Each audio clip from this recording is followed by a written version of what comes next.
In the early morning light, a deal is struck with the European Union, the European Central Bank and the International Monetary Fund.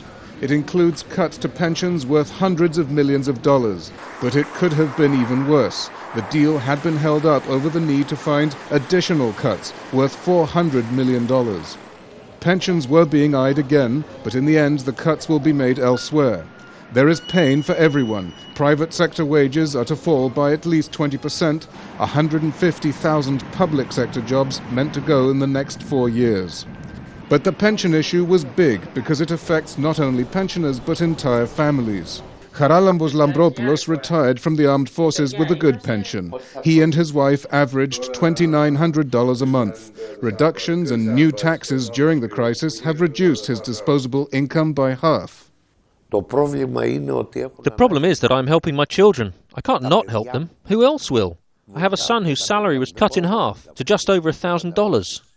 Lambropoulos is also helping his second son. He lost a job at City Hall last year when the public sector job cuts began. His daughter-in-law, an accountant, was laid off at the same time.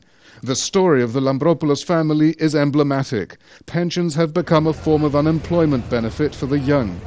The new package of austerity measures will hurt young and old, but it will also have a political cost.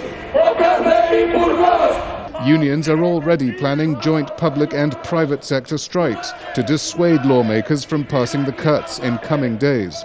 The pain of austerity is punishing moderate parties. It has pushed a staggering 40% of Greek voters to the communists and other left-wing groups. That means the next election, when it comes, could be the least predictable in almost 4 decades.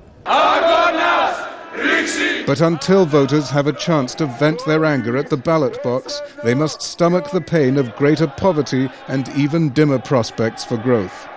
Psaropoulos, Al Jazeera, Athens.